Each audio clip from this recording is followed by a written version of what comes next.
അമരേന്ദ്ര ബാഹുബലിയായ ഞാൻ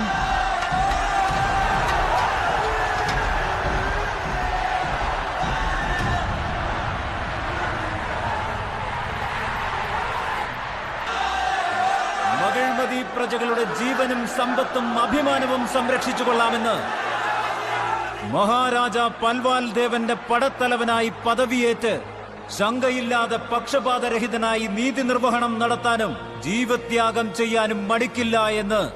രാജമാതാ ശിവകാമി ദേവിയെ സാക്ഷിയാക്കി ഇന്ന് പ്രതിജ്ഞ ചെയ്യുന്നു. സി ജോസഫ് വിജയനും ഞാൻ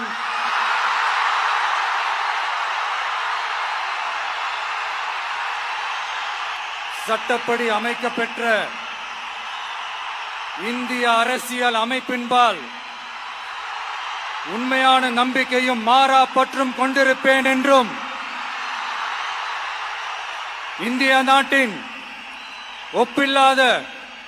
முழு முதல் ஆட்சியையும் ஒருமையையும் நிலை நிறுத்துவேன் என்றும் தமிழ்நாட்டு அரசின் முதலமைச்சராக உண்மையாகவும் உளச்சான்றின்படியும் என் கடமைகளை நிறைவேற்றுவேன் என்றும் அரசியல் அமைப்பிற்கும் சட்டத்திற்கும் இணங்க அச்சமும் ஒருதலை சார்பும் இன்றி நேர்மையானதை செய்வேன் என்றும் ஆண்டவன் மீது ஆணையிட்டு உறுதிமொழிகிறேன்.